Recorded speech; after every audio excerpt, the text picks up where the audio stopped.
ഒരു ഹദീസ് ഞാൻ നിങ്ങളോട് പറയാണ്. റസൂലുള്ളാഹി സ്വല്ലല്ലാഹു അലൈഹി വസല്ലം പറഞ്ഞു, വഅമൽ ലിദുനിയാ കഅന്നക തഈശു അബദാ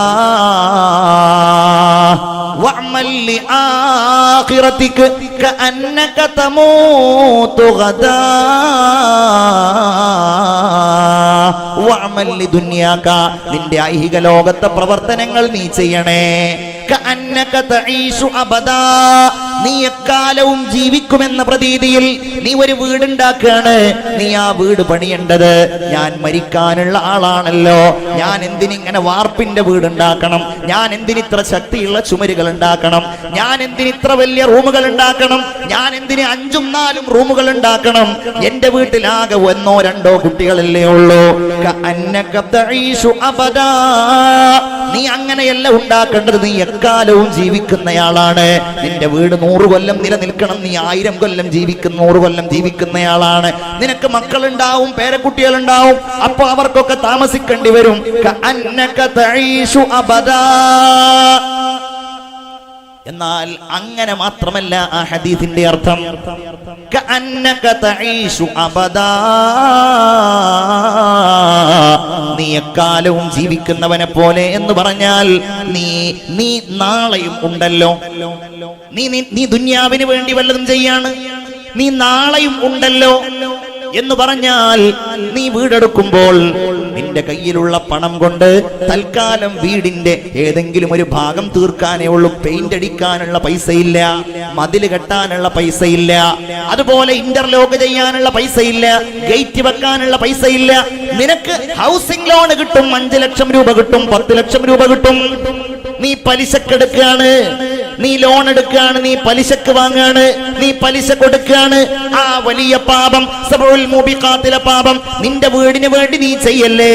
കഅന്നക തഈശു അബദാ, നിനക്ക് നാളെയും അവസരമുണ്ടല്ലോ. നിനക്ക് നാളെയും ഇതെങ്ങനെയെങ്കിലും ജോലി ചെയ്തിട്ട് നിന്റെ വീടിന് മതിൽ വെക്കാമല്ലോ, നിന്റെ വീടിന് ഗേറ്റ് വെക്കാമല്ലോ. നീ ആ ഹറാമിന് പോകല്ലേ. എന്നാൽ വഅമൽ ലിആഖിറതിക, നീ നിന്റെ ആഖിറത്തിന് വേണ്ടി ചെയ്യുന്ന അമലുകൾ ചെയ്യേണ്ടത് എങ്ങനെയാണ്? നീ നിസ്കരിക്കുമ്പോ നിസ്കാരത്തിന്റെ സമയമായാൽ നീ എന്തെങ്കിലും ഒരു നല്ല കാര്യം ചെയ്യാൻ ഉദ്ദേശിച്ചാൽ കഅന്നക തമൂതു ഗദാ, നീ നാളെ മരിക്കുമെന്ന ചിന്തയോടെ ചെയ്യണം. അത് കുറച്ചും കൂടെ കഴിഞ്ഞിട്ടാവാം എന്ന് നീ ചെയ്യല്ലേ. ദുനിയാവിലുള്ള കാര്യം അഥവാ നീ നീട്ടിവെച്ചാലും ആഖിറത്തിന്റെ കാര്യം, ഹജ്ജ്, അത് തൽക്കാലം കൊല്ലം പോട്ടെ, നീ അടുത്തല്ല. ഇക്കൊല്ലം നിനക്ക് അവസരം ഉണ്ടോ? ഈ വർഷം തന്നെ നീ ചെയ്തോ. കഅന്നക തമൂതു ഗദാ, അതാ പറഞ്ഞത് ബാദിറൂ ബിൽ അമാൽ, നീ അമലുകൾ വേഗത്തിൽ നിങ്ങൾ ചെയ്യണേ. നല്ല കാര്യങ്ങളൊക്കെ വേഗത്തിൽ നിങ്ങൾ ചെയ്യണേ. 7 കാര്യങ്ങൾ നിങ്ങളിലേക്ക് വരുന്നതിന്റെ മുമ്പ് ദുനിയാവിൽ സംഭവിക്കാൻ സാധ്യതയുള്ള, ഐഹിക ലോക ജീവിതത്തിൽ നേരിടാൻ സാധ്യതയുള്ള 7 കാര്യങ്ങൾ പ്രവാചകർ തിരുമേനി എണ്ണുകയാണ്. അതിൽപ്പെട്ട ഒന്ന്, ഹൽ തന്തദിറൂന ഇല്ലാ ഫഖറം മുൻസിയാ ഔ ഗിനം മുത്ഗിയാ ഔ മറളം മുഫ്സിദാ ഔ ഹറമൻ മുഫന്നിദാ. ഹബീബായ റസൂലുള്ള പറയാണ്, ഹൽ തന്തദിറൂന ഇല്ലാ ഫഖറം മുൻസിയാ, എല്ലാം മറപ്പിച്ചു കളയുന്ന ദാരിദ്ര്യമല്ലാത്ത മറ്റെന്തിനെയും നിങ്ങൾ പ്രതീക്ഷിക്കുന്നുണ്ടോ? അപ്പൊ നിങ്ങൾക്ക് ദുനിയാവിൽ വരാനുള്ള വലിയ ഒരു പരീക്ഷണമാകുന്നു ദാരിദ്ര്യം. ഇന്ന് മനുഷ്യന്മാര് ദരിദ്രന്മാരാണ്. നമ്മൾ അയാളുടെ വലിയ വീട് കാണുന്നു, അയാൾക്ക് ഒരുപാട് കെട്ടിടങ്ങളുണ്ട്, അയാൾക്ക് ഒരുപാട് വാഹനങ്ങളുണ്ട്, സൗകര്യങ്ങളുണ്ട്. അന്വേഷിച്ചു നോക്കിയപ്പോഴോ ഇയാള് പരമദരിദ്രനാണ്. ഇന്ന് മനുഷ്യന്മാർക്കിടയിൽ കാണുന്ന ഏറ്റവും വലിയ ഒരു പ്രതിസന്ധിയാണ് ഈ ദാരിദ്ര്യം എന്ന് പറഞ്ഞാൽ. ഏതെങ്കിലും ഒരു മനുഷ്യൻ അൽഹംദുലില്ലാ വളരെ ഉഷാറായി പോകുന്നുണ്ട് എന്ന് പറയുന്നത് നമ്മൾ കേൾക്കാറുണ്ടോ? അത് കാരണത്താൽ എല്ലാവർക്കും ഉസ്താദുമാരുടെ കാര്യത്തിൽ എല്ലാവർക്കും ഭയങ്കര അത്ഭുതമാണ്. മൂല്യന്മാരുടെ കാര്യത്തിൽ എല്ലാവർക്കും വലിയ അത്ഭുതമാണ്.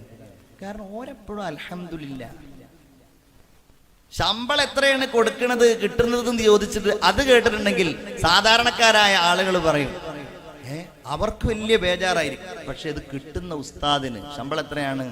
15,000 രൂപ, 20,000 രൂപ. അത് കൂടുതലാണോ കുറവാണോ എന്നുള്ളതാണ്. അതിനി അത്ര ഉണ്ടോ അതില്ലേ എന്നുള്ളതൊക്കെ നമ്മൾ വേറെ വിശകലനം നടത്തണം. അൽഹംദുലില്ലാ, അതുകൊണ്ട് എല്ലാ കാര്യങ്ങളും നടക്കുന്നുണ്ട്. ഒരു ബേജാറും ഇല്ല, പേടിയില്ല. മിക്കവാറും ആളുകൾക്ക് നിങ്ങൾ അന്വേഷിച്ച് നോക്കൊണ്ട് ഒരു കടം ഉണ്ടാവില്ല.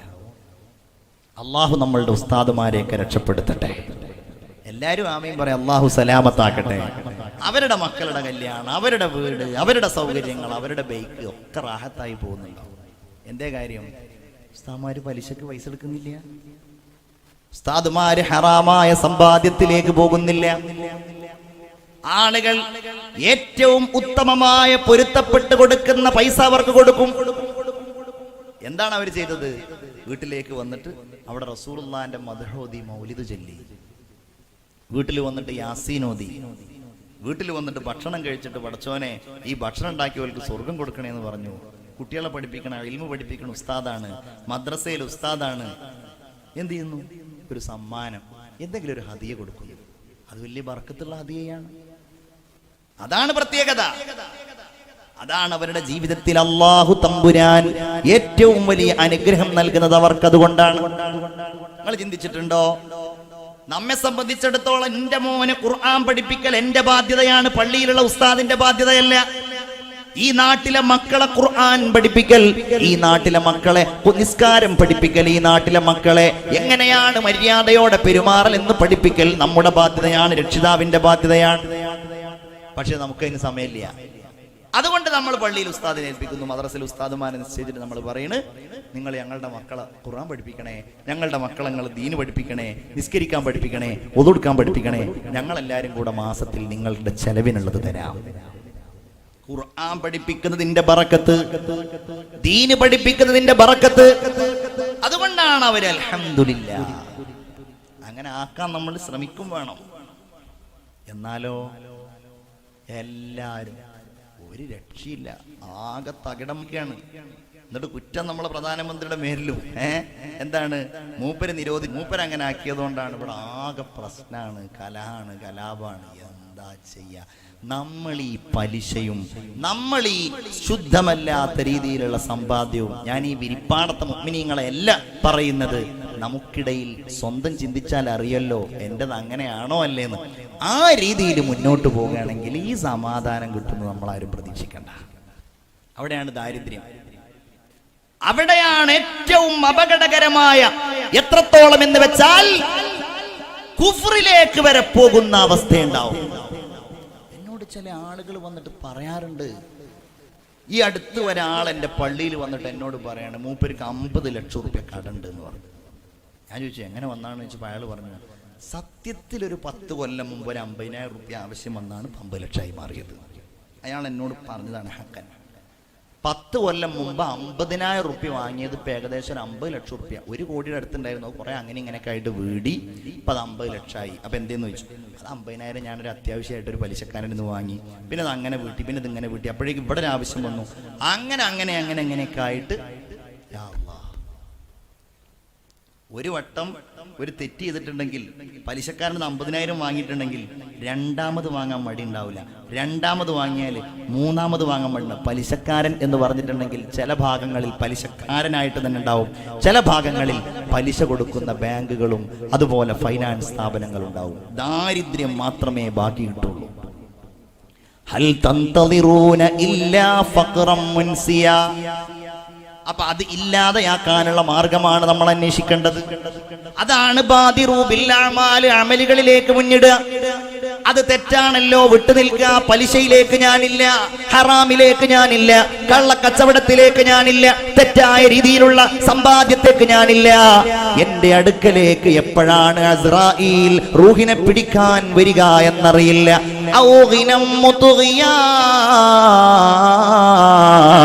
അല്ലെങ്കിൽ നിങ്ങളെ അതിക്രമികളാക്കുന്ന സമ്പാദ്യം, സമ്പന്നത നിങ്ങൾക്ക് വരുന്നതിന്റെ മുമ്പ് ഇഷ്ടം പോലെ പൈസ, ഇഷ്ടം പോലെ സമ്പാദ്യം, അപ്പം മുത്തുകയായി പോകും എന്ന് പറഞ്ഞാൽ അവൻ അഹങ്കാരിയായി പോകും. റസൂലുള്ള പറഞ്ഞല്ലോ, സ്വഹാബികളെ, നിങ്ങൾക്ക് ഞാൻ ദാരിദ്ര്യമല്ല പേടിക്കണത്, നിങ്ങൾക്ക് കാശ് കൂടുതലാണ് പേടിക്കണത്. റസൂലുള്ളാഹിനോട് പറഞ്ഞു, നബിയെ, കാശുള്ള ഒരു കൂലിയൊക്കെ കൊണ്ടുപോയില്ലേ? എന്താ കാര്യം? ഞങ്ങൾ തസ്ബീഹ് ചൊല്ലുന്നു, അവരും; ഞങ്ങൾ തക്ബീർ ചൊല്ലുന്നു, അവരും; ഞങ്ങൾ നിസ്കരിക്കുന്നു, അവർ നിസ്കരിക്കണം. പക്ഷേ ഞങ്ങൾ ചെയ്യാത്ത സ്വതക്കയും മറ്റൊക്കെ ഒരു ചെയ്യുന്നുണ്ട്. ഓർക്ക് എത്ര കൂലിയാണ്? നബി എന്താ പറഞ്ഞത്? നിങ്ങളുടെ ഇന്നുള്ള അവസ്ഥയാണ് ഏറ്റവും ഖൈറായത്. നിങ്ങൾക്കുള്ളതുണ്ടല്ലോ, അല്ലാഹു തമ്പുരാൻ പരീക്ഷിക്കുകയാണ് സമ്പത്ത് നൽകിയിട്ട് എന്ന് മനസ്സിലാക്കുന്ന ആളാണ് യഥാർത്ഥ സമ്പന്നൻ എന്ന് എന്റെ പ്രിയപ്പെട്ടവരെ നമ്മൾ അറിയുക.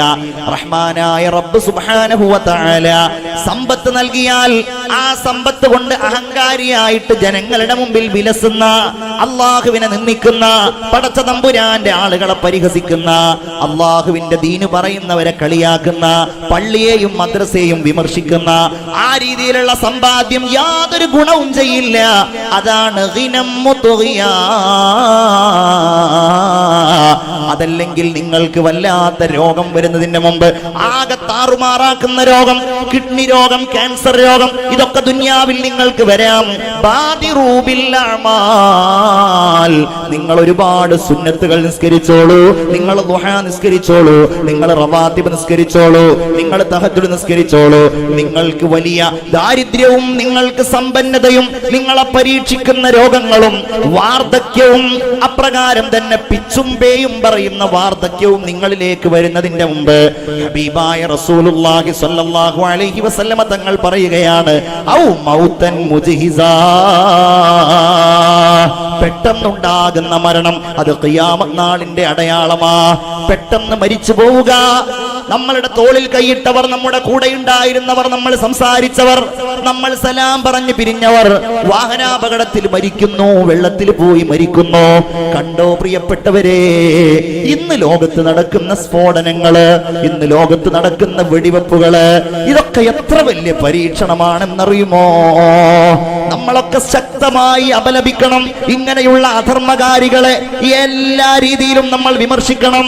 അവരുമായിട്ട് ഒരു മതത്തിനും ബന്ധമില്ല എന്ന് ശക്തമായി നമ്മൾ പറയേണ്ട കാലഘട്ടമാണ്. ന്യൂസിലാൻഡിൽ വെടിവെപ്പ് നടന്നപ്പോ, നമ്മുടെ അയൽ രാജ്യമായ ശ്രീലങ്കയിൽ സ്ഫോടനങ്ങൾ നടന്നപ്പോ, നഊദു ബില്ലാഹ്, എത്രയെത്ര ആളുകളാണ് എന്തെങ്കിലും പ്രതീക്ഷിച്ചിരുന്നോ? ഹോട്ടലിൽ ഭക്ഷണം കഴിക്കാൻ പോയവർ, പള്ളിയിലേക്ക് നിസ്കരിക്കാൻ പോയവർ, പിന്നെ കാണുന്നത് മയ്യിത്തായിട്ടാണ്.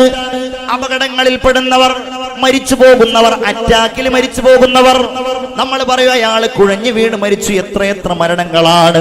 അല്ലാഹുവേ, ഇത് നമ്മളുടെ തീരുമാന പ്രകാരമാണ് ഈ ഒരു സംഭവം നടക്കുന്നത് എങ്കിൽ നമുക്ക് എങ്ങനെയെങ്കിലും തടയാൻ കഴിയുമായിരുന്നല്ലോ.